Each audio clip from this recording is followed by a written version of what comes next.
finish this, we are going to be on the beginners one. Yeah, Ashad is the best time, people will be free. Yes, yes, yes, yes. Yeah, because it's when the festival starts and everyone say, oh, I'm busy, I'm busy. Yeah, no, no, we will definitely, it's in our list and we will do it. So, okay, let's do our, let's start our book reading. Again, before we begin, I'd like to express my heartful gratitude to the universe, to all the enlightened masters who have guided humanity, to Brahmashri Pitama Patriji for bringing the wisdom of meditation into our lives, to the PSSM Australia team for the opportunity, and to Anita Moorjani for courageously sharing her life journey through dying to be me. I also thank each one of you for being here with an open heart. May this discussion inspire us to live with more love and less fear. And I'm also grateful for the opportunity to offer this through Inner Awakening with Shivani in collaboration with PSSM Australia. So, diagnosis of fear. How fear, self suppression, and stress begin to manifest as illness. The emotional weight she has carried for years starts to reveal itself in a life changing way. Let's see how. Next slide, please, Chandra.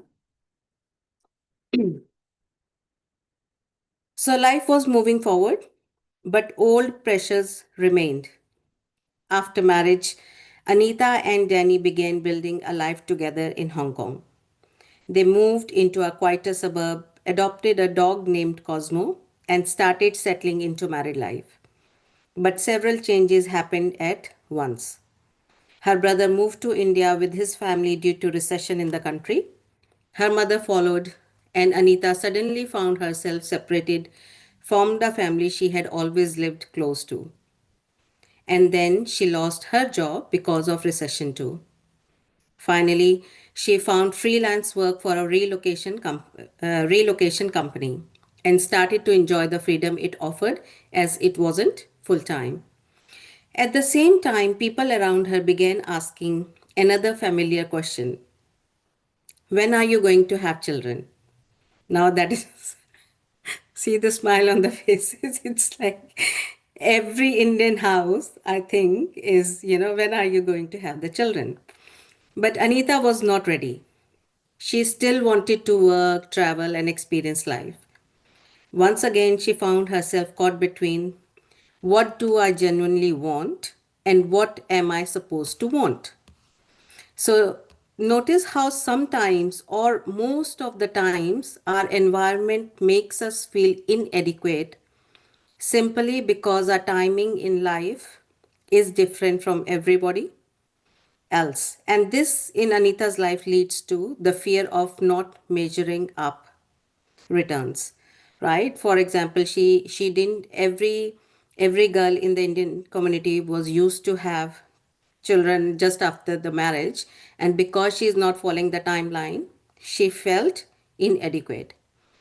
People repeatedly reminded Anita about her biological clock. Instead of helping, this increased an old fear that had followed her since the childhood. Maybe I'm not doing life correctly. She and Danny even considered adoption, which made sense to both of them. Anita is telling, whenever I mentioned the possibility to others in our community, I always received negative responses. The most common was, can't you be a children? Oh, I'm so sorry. So, how quickly we come on the physical capacity of a woman to bear a children. So, once again, the old feeling returned. Maybe I don't measure up. Anita says, I often found myself torn between external expectations and what I really wanted to do. And I sometimes felt almost inadequate among my friends for not wanting the same things they did, especially because of my desire to delay having children. So, how much of our anxiety comes from the situation itself, and how much comes from the comparing ourselves with what society says is normal?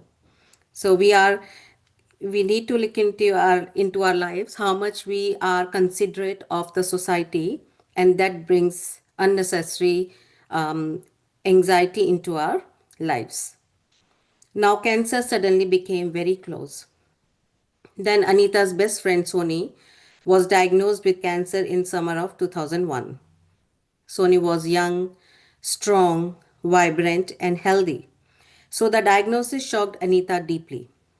Within months, Danny's brother in law was also diagnosed with an aggressive cancer.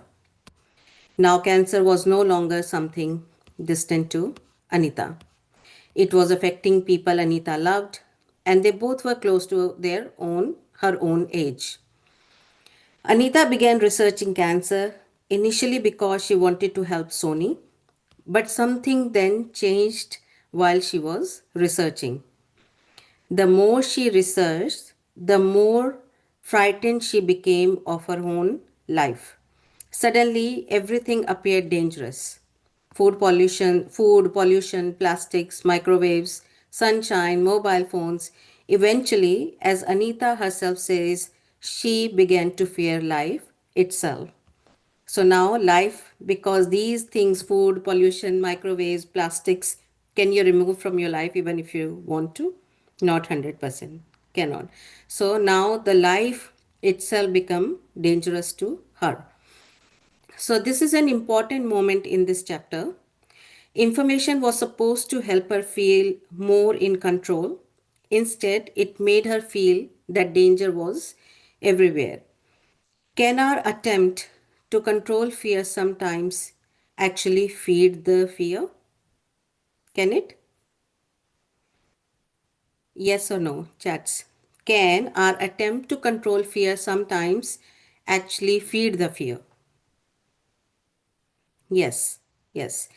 So, how? Now, we all have WhatsApp. Since the WhatsApp is there, we have started messaging a lot. Do we? So we also sometimes, when we have fought with our partners or a friend, or we have to communicate something important with our boss, or something is important, when we send a message, right? We do send a message. So once you have sent a message, what do you do? What do you do? Open your please. What do you do once you have sent a message? It's an important message, or you're sorting out a fight or whatever. So there is a chat. Sorry, I cannot see. What do you do? Wait for Wait for the reply. reply. Yes, perfect. We wait for a reply. And what if you don't get a reply? What happens then? You might end up calling them. Yeah, but what are the thoughts you get? What if they misunderstood me? Why haven't they replied? Did something wrong, Yeah. right? And you Hmm. keep checking your WhatsApp every few minutes. Do we do that? When it is really, really important, then we do that. So what's happening is each time when you're trying to reduce you're checking a message, you're trying to reduce a anxiety. But because you keep checking, your mind stays focused on the fear. Instead of settling down, the fear keeps getting fresh attention, right? So sometimes in trying to control fear, we actually keep feeding it. For example, yesterday, I was telling about the Google Maps as well, that I keep on checking the maps even though I knew the route. But then I didn't. That increased my anxiety, that and increased the fear, and I end up jumping a red light. So if I'm worried about someone's reply and keep checking my phone every 2 minutes, I may feel temporarily relief, but I'm also teaching my mind that this fear needs constant attention. This is how we feed our fear. So I would like you to write this question if possible. You don't need to answer now, but then you need to reflect it later. What do I keep checking, controlling, or overthinking in your life because you're afraid? And is that actually making me feel safer? Is that actually making you feel safer? Right? So write the question, if what do you keep on checking and trying to control, But is that helping you to relieve your anxiety, or is it increasing your anxiety? So, coming back to Anita, she found the lump herself. In Anita's words, April 26, 2002 is a day neither Danny nor I will forget easily. Hesitantly, we walked into the doctor's office as though entering a house of death. Fear crept in around us, warning that a shock waited around every corner. It was late Friday afternoon, the last day of work before sharing a weekend together.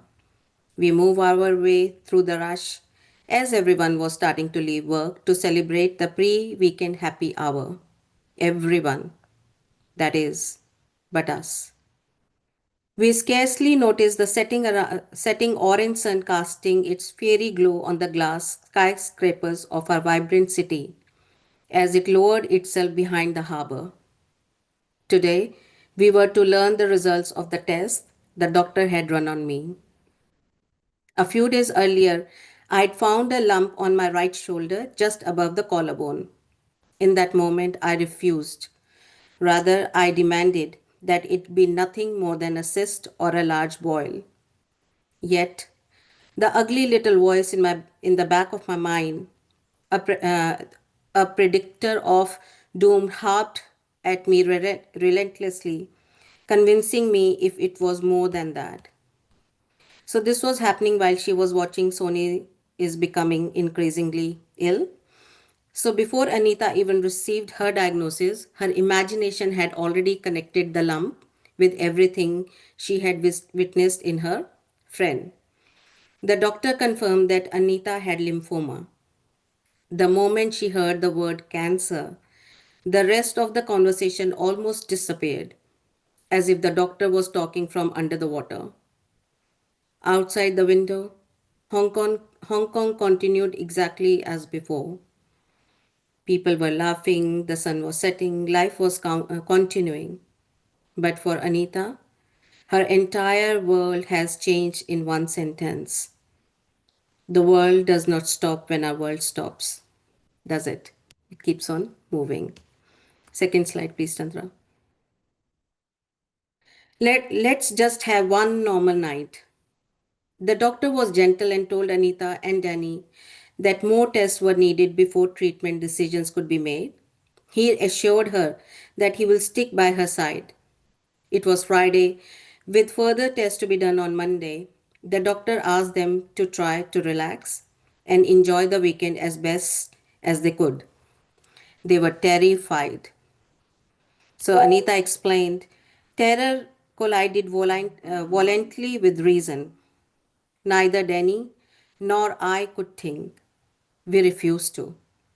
We didn't want to think about cancer, about options, and about death.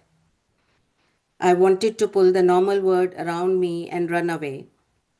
Indeed, I could not consider, was not capable of considering the options. That was too scary, and my brain swirled in confusion. Luckily, the doctor had said that we didn't need to make any decisions until Monday morning when I was scheduled to have the MRI scan and talk to him about my ongoing treatment. Although my mind was far away and I had so many questions, Danny had convinced me to go out on a date and leave the world behind. So when we returned home, I got up into my favorite coral red dress. As I stood there all dressed up, my husband put his arms around me and said, "Don't be scared. We'll get through this together." So that evening, we ran away, at least for a while. But the following morning, the reality returned. Anita thought, how was I to get away from my own body? Anita did not even want to tell her family. Part of her felt, if nobody knows, maybe I don't have to deal with it yet. Avoidance can give temporary peace, but reality usually waits for us. So fear now began making the decisions. Denny asked Anita to tell her family, but Anita didn't want to. She felt they will make a big deal out of it. And so did I. I also did not tell my mother until almost 20 days later because I was worried that she won't be able to take it. So the next thing she knew was her mother booking a flight to come to Hong Kong, like mine did to come to Australia. So for Anita, the test showed that Anita had stage 2 lymphoma. It's stage 2A, he said gently, the doctor. What does that mean? Asked Danny. It means that it's spread down into the chest and underarm area, but it's contained within the upper body. The doctor answered patiently. Now let's start looking at the options available to you. My suggestion would be possibly a combination of chemotherapy and radiation. I will not have chemotherapy, I empathetically announced to the room. But, darling, that's pretty well all that's open to us, Danny said in surprise, and I turned to him with a look of determination. Look what chemo has done to Sony, and how about your sister's husband? I replied. I didn't want to have this conversation. I wanted things to go back to the way they were. I buried my face in my hands and attempted to push away my thoughts. Do you really want me to die like that? I could hear the terror in my voice. They were just wasting away, and in so much pain, I rather die this very moment than allow that to happen to me. I know, Danny said. He reached out and placed his gentle palm over my cold hands, which lay limply on the doctor's desk. But I don't want to lose you. What else can be done? We'd been married for 6 years. We had so many dreams to live, places we wanted to go, and things we wanted to do. But like the crumbling glaciers of the north, our dreams seemed to dissolve before us. In an attempt to pull myself away from my fears, I tried to reassure him there are other methods. I turned to the doctor, seeking support for my assertion. I'm convinced there are ways to beat cancer without chemotherapy. So now, because she was watching Sony and Danny's brother in law undergo cancer treatment, and what she saw terrified her. For Anita, chemotherapy had become psychologically connected with suffering, deterioration, and death.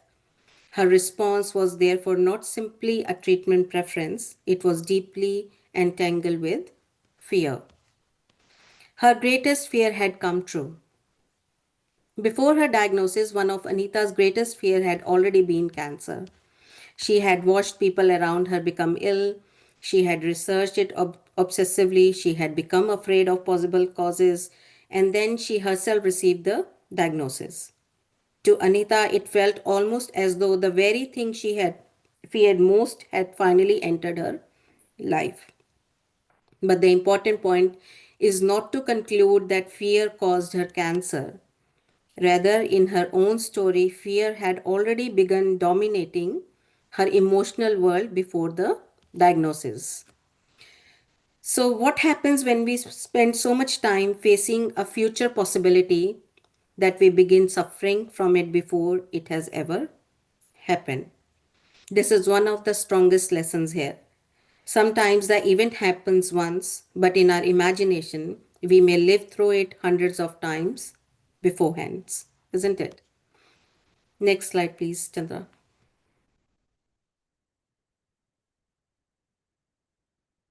So, fear even changed her friendship, and we are going to learn a very important lesson here. Again, so I put a lot of things in Anita's words here because I did not want to take the essence away of what she's trying to say. So, Anita says here, over the months prior to my own diagnosis, I had been watching Sony's health deteriorate rapidly. During that time, I had constantly felt bad if I went out or had fun while she was sick in the hospital.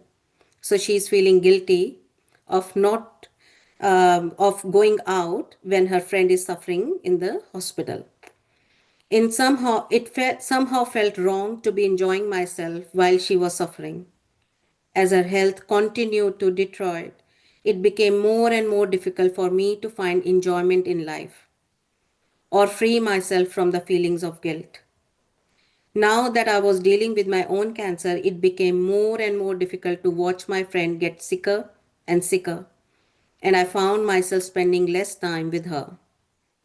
When I saw Sony, I was unable to stay positive or optimistic for her, or even for myself.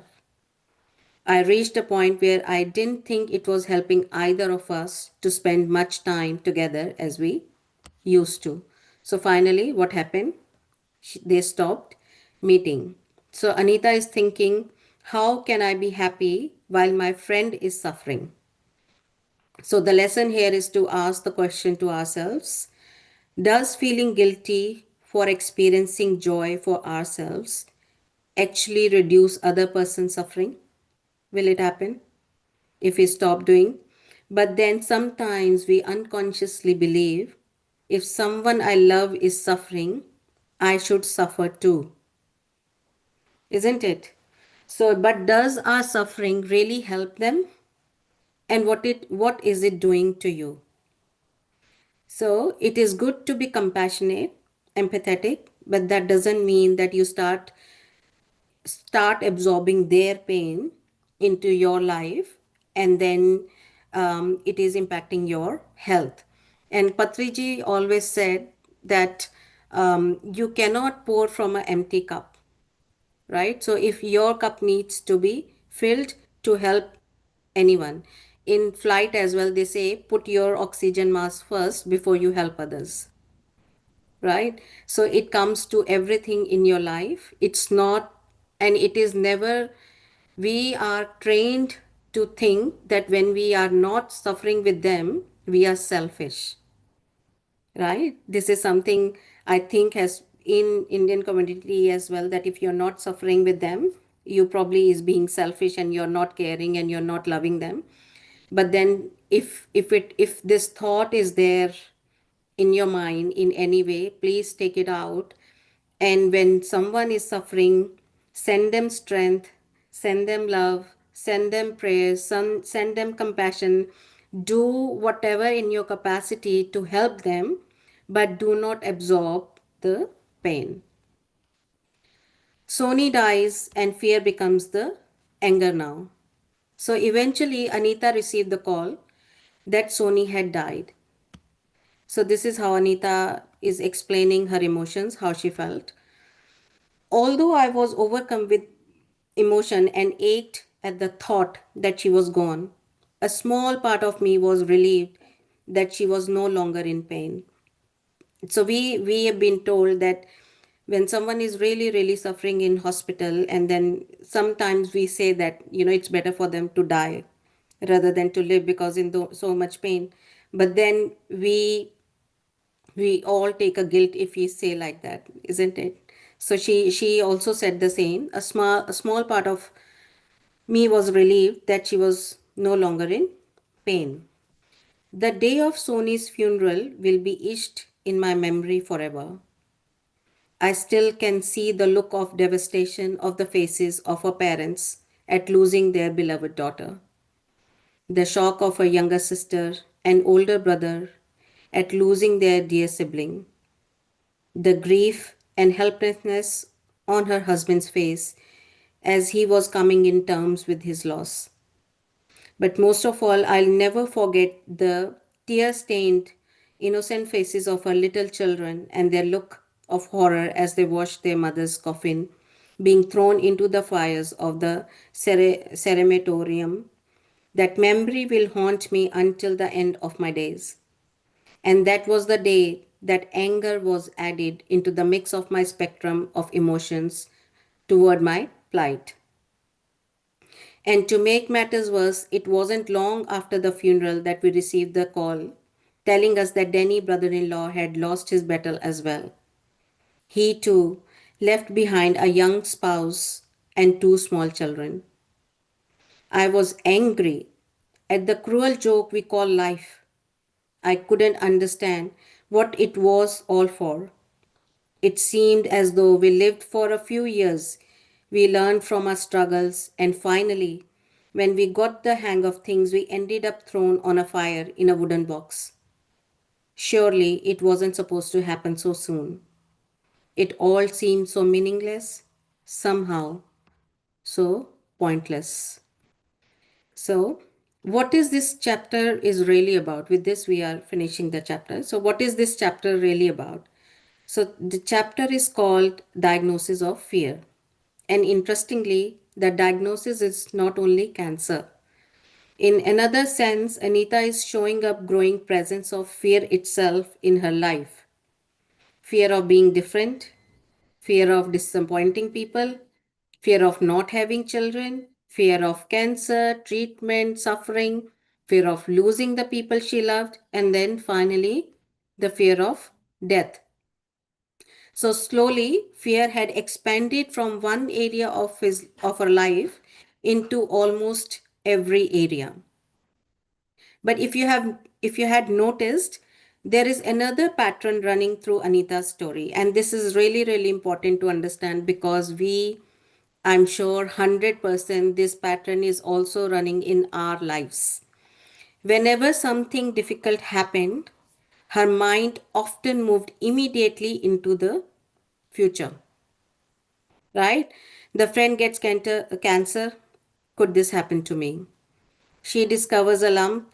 What if I die like Sony? Or is it a cancer? Treatment is mentioned. What if I suffer like people I have watched? She was scared of chemotherapy after watching Sony. So the actual present moment was frightening enough. But the mind added on entire imaged future on top of it. So we should not ignore reality, but start to recognize the difference between responding to the present and living inside a feared future. Right? We all do that in one or the other way in our lives. So you should ask yourself, is that fear helping me make wise choices or preventing me from fully living? Perhaps courage is not the absence of fear. Perhaps courage is being able to say, fear, I hear you, but you do not get to run my life. So, with this, we end this chapter reading today, and we are open for question answers.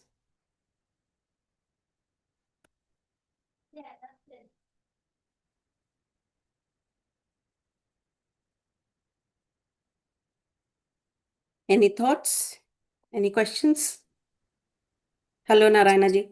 Hi. Yeah, a lot of information today. Yeah, Yes. yeah. So accumulated fear. Yeah.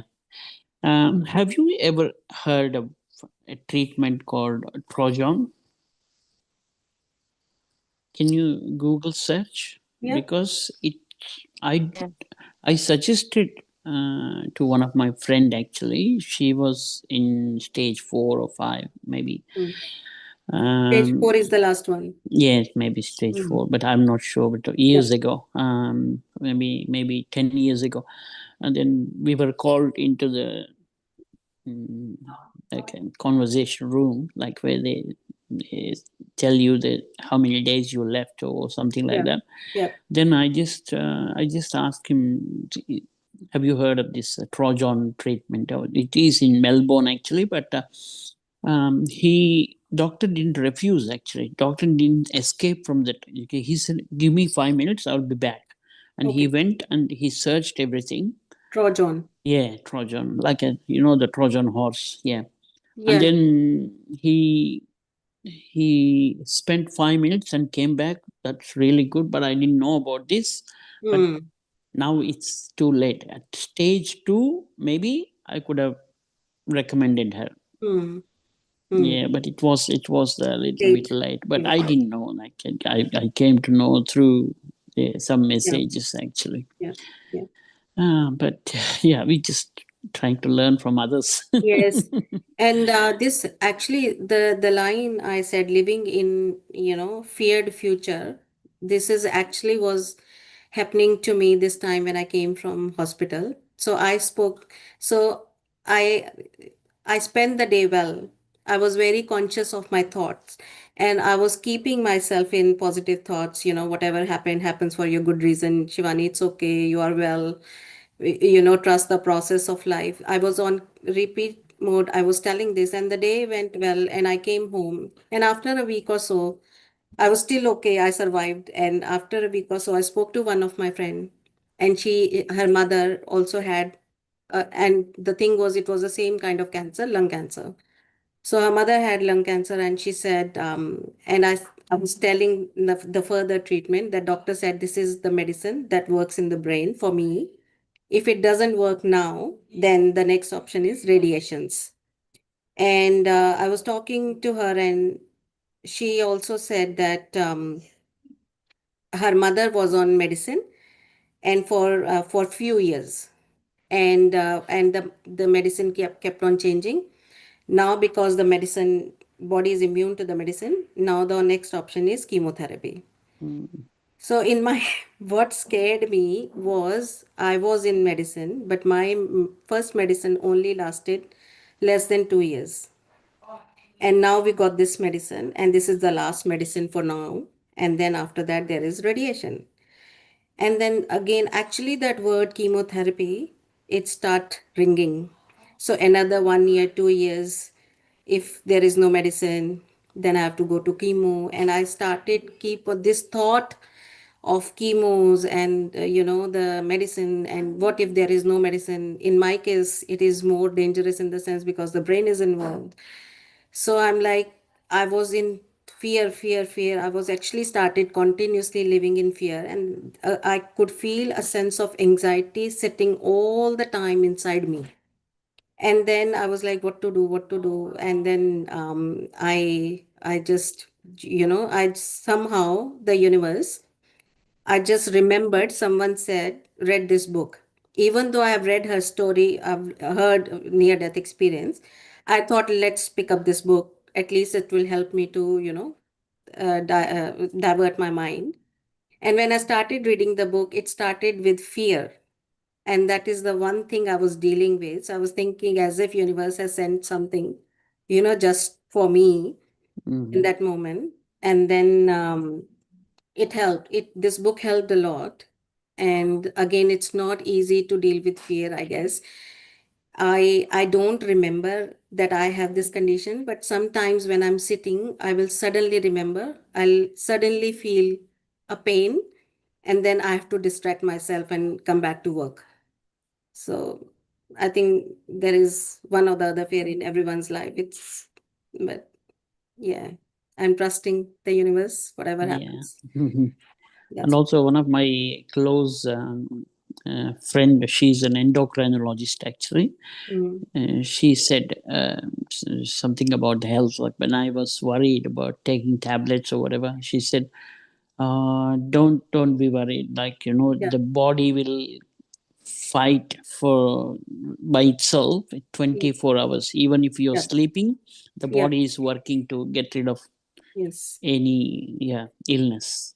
yes, So you don't need to worry. Just tablet work for only few hours, but the body yeah, is always fighting. yeah.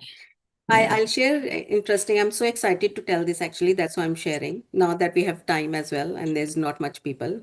So not bragging anything. I just want to share that this happens. So recently I was talking to someone and they say, because again I was fearful, this episode is going on. It takes a little bit of time, bit of time to come out of it. So they said, Shivani, you have the capability to create your reality. We create your reality. So it was another reminder for me. Yes, we create our reality. So on my son's birthday, we went to the movies and I had my headphones case and I dropped it on the seat. And there were black seats. We came out by the time I realized that it was 10:15 in the night. Mm, And then I realized I was asked my husband to just go back straight away. It was in the city, half an hour away. And he said, just mail. I said, no, no, no. I really want to go now because there are still chances that we will get it. Otherwise, we won't get it. And when I was driving, I was thinking, Shivani, I was worried that I won't find it. It's expensive. But then I was thinking, Shivani, you create your reality. You create your reality. You create. Just so this thought was keep on coming. You create it. You find it. Say it. Say it. And while I was in the thoughts, I reached the crown premises, and then I was rushing. A thought came, the time is very less. How to create reality? And in my mind, I'm thinking I have to sit, do the meditation, go in trance type of thing, and then create the reality. But then a flash came in my mind that the cleaner has gone there, do the cleaning, and picked it up and put it in the desk. And it was like a thought come and went. Within 1 second, I felt that, and it went. And this was while I was running to that cinema. When I reached there, I was talking to one girl she didn't know. Suddenly, that girl appeared. She said, "Are you looking for that case?" I said, "Yes." She said, "Oh, I just found it in the cleaning, and I Yeah. have given it to the desk." Yes. And it gave me goosebumps to listen to this. And I have gone through this many times. many times, yeah. So now I'm picking this up, telling myself again and again, if I can find that, I can look after my health. Yes. Shivani, Yes, just create yes, your reality. So I'm just, yes, yes. bringing two You'll things definitely together. do. Yes. Definitely. So I was excited, this happened. So yeah. Yeah. You have already done. Yes, yes, yes. I can. You The have done it. You have done it.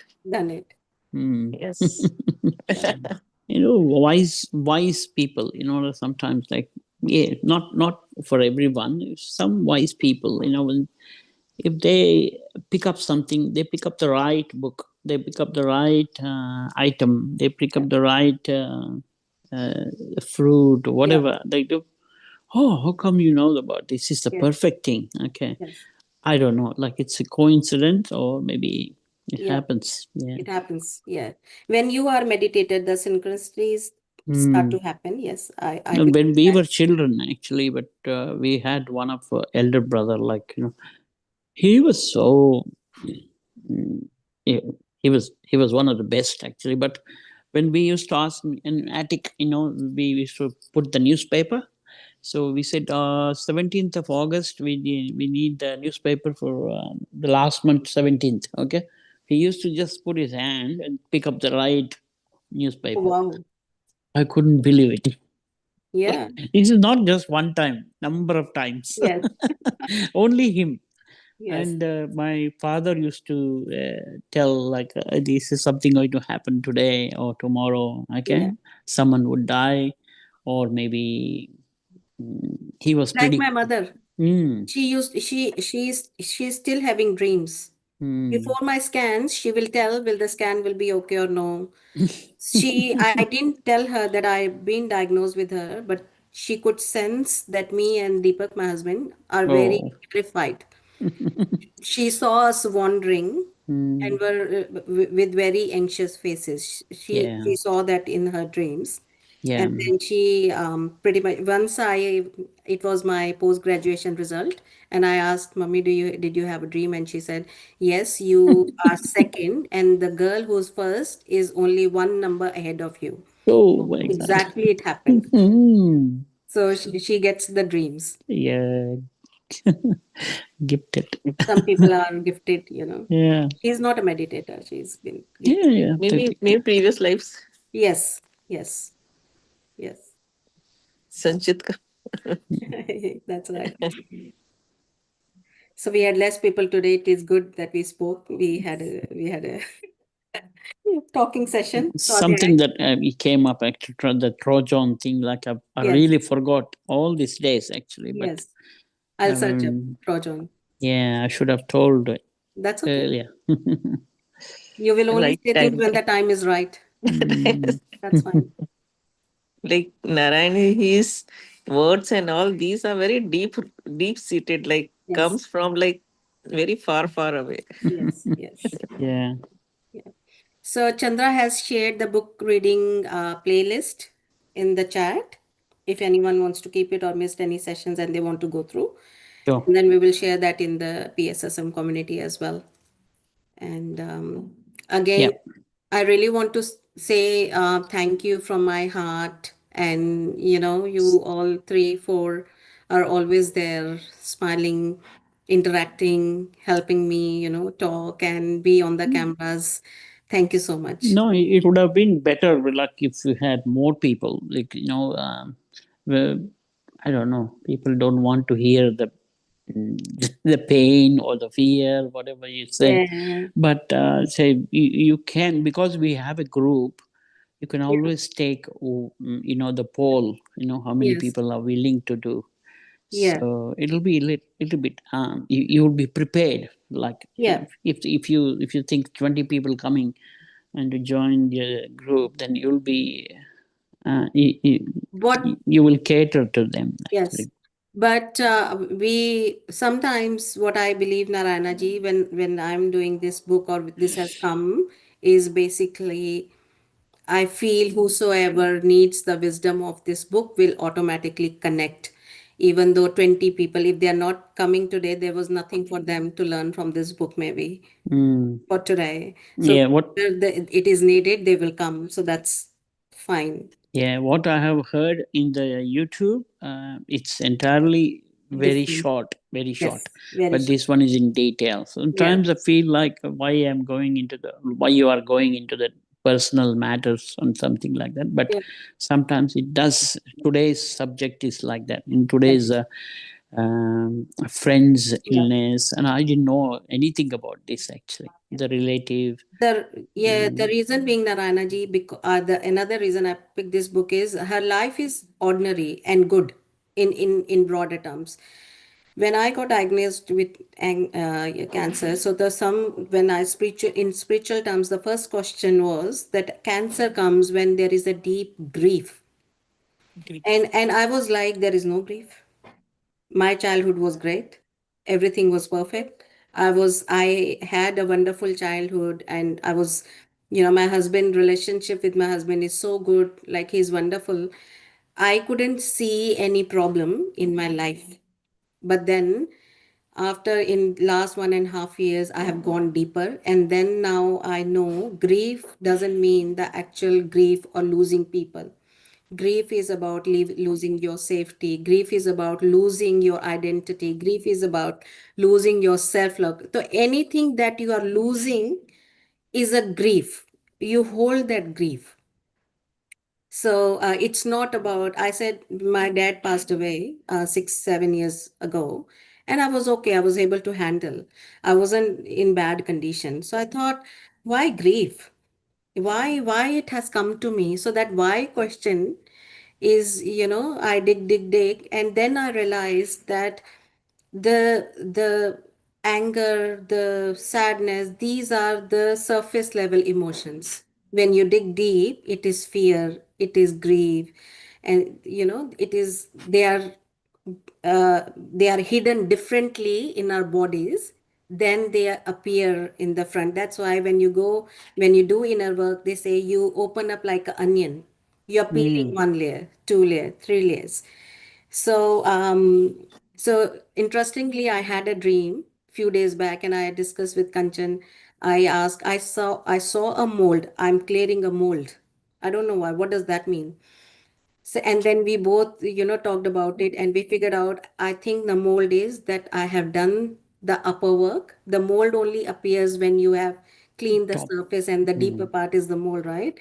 So I've cleaned the upper surface. It's just the deeper part. It's still, I think something is remaining that I need to clean up.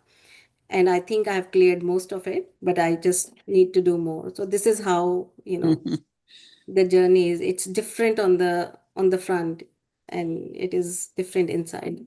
Yeah, very nice. And yeah, I just want to add one thing about that actually. But about the greed. Nothing Yes. related with the subject that you said Yeah. about the greediness. That when Buddha was couldn't find the moksha. Yeah. You see, he couldn't find uh, about moksha, and he thought of like swimming in the river, the Yeah. last moment. So he was already because of the fasting, he was so lean, Yes. and then he was almost dying. Yes. But he was, why I'm not getting the moksha, why I'm not getting moksha. Then Yes. he realized, so he's also greedy about the moksha. Yes. Then he's thought, maybe I don't want this moksha. Yes. Then the body become light and came out of the river, and then the Yeah. Sujata gave the, The yeah, food. yeah. Yeah, because what happened when he fell and someone gave him the food, he realized Yeah. that he's running after something and he needs this body. It's a vehicle Hmm. to attain moksha. So he lost his fasting and everything, and then he started looking after his body and doing meditation, and then he attained Yeah. enlightenment. Yeah. Yeah. Yeah. I think someone mentioned I think Sam or someone mentioned on the meet that we had the other day, like it Yeah. was just a glance. Like, Yeah. Yeah. yeah. Good Nice. Sajjan Sangatya today. It's 9:50. We can do Oh, 15 minutes meditation, I guess. yeah. And again, thank you so much from Thank you. the bottom of my heart. Love you all and thank you. Thank you so much. Thank you. Thank you, Shivani. Thank you, Shweta. Thank you.